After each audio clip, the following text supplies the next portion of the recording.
The driver of her SUV struck a curb hard enough that the tire needed to be replaced, bringing the VP's motorcade to a standstill. NBC reported the vehicle had been partially airborne.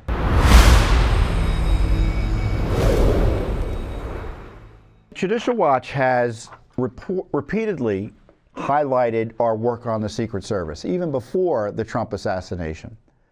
Our concern generally is that the Secret Service is dysfunctional, politicized, and corrupted. Secret Service agents, for instance, were bitten by Biden's dog with nothing being done to protect them or to stop it from happening. 25 agents bitten. It's insanity. As we've exposed the DEI mania at the Secret Service, just recently we got documents showing that the agency is supposed to be advancing this left-wing diversity, equity, inclusion, which is just just Marxism designed to divide and destroy the agency.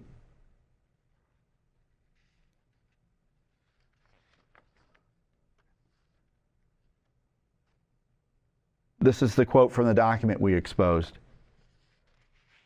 The Secret Service has made it a priority that, quote, diversity and inclusion is not just talked about, but demonstrated by all employees through every action, every day. And that's bolded. Not by us, but by them. So there was a story, it got some news around here because, it was a traffic accident in D.C. And it was Kamala Harris's motorcade got into a fender bender. And it looks like the agent driving I think it was Kamala's car, hit a curb. I think I know where it happened.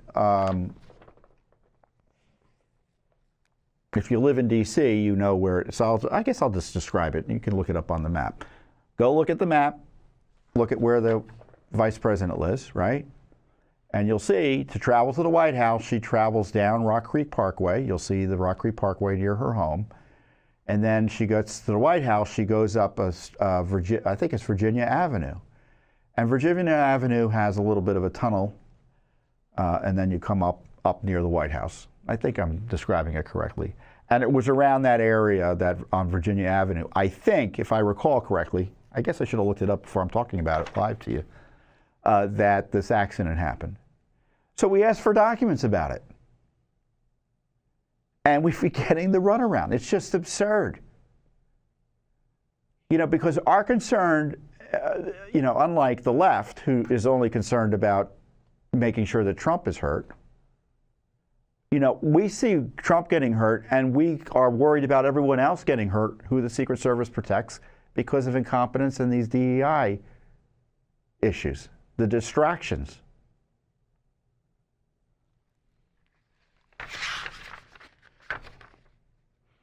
The other thing we pointed out in our investigations, how they have different physical standards for agents, who are who have guns. Essentially, the agents that typically protect the protectees, such as the president and President Biden, Vice President Harris, and former President Trump. And there are significant differences in the fitness standards, much less, and obviously for women. That a woman engaged who meets the highest physical standard, if she were a man, it would be the lowest standard. Now, given the nature of the job, that's concerning to me. Think of what they're expected to be able to do. We kind of saw some of this, the craziness of that DEI approach with the agents that were around President Trump and Butler, where you had female agents who were not tall enough, seemingly not trained well enough to provide adequate protection. And then, of course, they had to move him. And he's a big guy. I would, it's like, would I want to move someone my size? No, I wouldn't. It'd be hard to do. Would you expect a woman to move someone my size or move you? If you're a woman, would you expect a woman even to move you? If you became dead weight or injured and needed movement, So there are those basic issues that, you know, the Secret Service, it's one of the reasons Secret Service is kind of a disaster in terms of morale, because all of these issues are coming up. People aren't getting hired and elevated on merit. That's the concern. Based on their ability to actually perform the job, which is very peculiar and has specific requirements, physical and otherwise.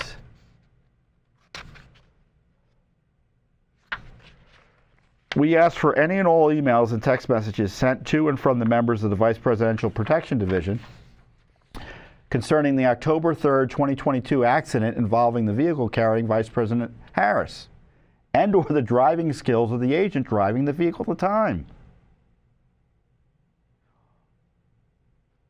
We ask for defensive driver stuff, defensive driver documents showing that they had been trained. So I guess if you get in an accident, you have to go to a class, and we want those records. The Post reported in 2022, Vice President Harris was involved in a minor car accident, one that was initially, and by the way, falsely dismissed as a mechanical failure. I forgot about that part. They lied about what caused the accident. The driver of her SUV struck a curb hard enough that the tire needed to be replaced, bringing the VP's motorcade to a standstill. NBC reported the vehicle had been partially airborne.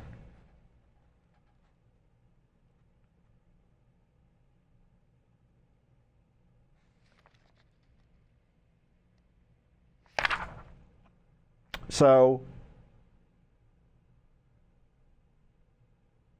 that is a security failure, and I'm kind of laughing about it, but it's serious.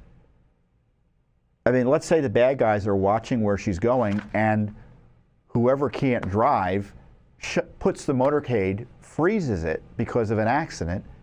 That provides an opportunity to wreak havoc. And the concern is there's a DEI issue being masked here. The Biden-Harris Secret Service is in a dangerous tailspin and literally can't drive straight. And rather than be forthcoming about these issues with the American people, the Secret Service is engaged in a series of mounting and unlawful cover-ups. So it doesn't matter what we ask for. So if Judicial Watch asks for Secret Service assassination documents, we get the runaround. If we ask for DEI documents, we get the runaround. We have to sue. If we ask about a Kamala agent, essentially, according to reports, going crazy and having to be restrained by her compatriots in the Secret Service or colleagues in the Secret Service, we had to sue to try to get anything. And here, it was a minor car accident, and it's being treated like a state secret. So you know there's something up, right? And as we've highlighted repeatedly, these are security issues. This is not an issue about, well, you know, someone wasn't on the job, and who cares if the person was sitting in the office doing her receptionist duties and she went down the hallway to breastfeed her child. As we just discussed last week, there was a Secret Service agent who left her post to go breastfeed a child without telling anyone. This is putting people's lives at risk, these failures. This is why the Secret Service is in cover-up mode, and this is why we're fighting in court, because we feel strongly, A, there are good Secret Service agents who want to just do their job and not feel like they're losing their mind every day because of the bureaucracy, the politics, and the corruption. And we think all of that is putting people's lives at risk. We saw that with Trump. Thanks for watching.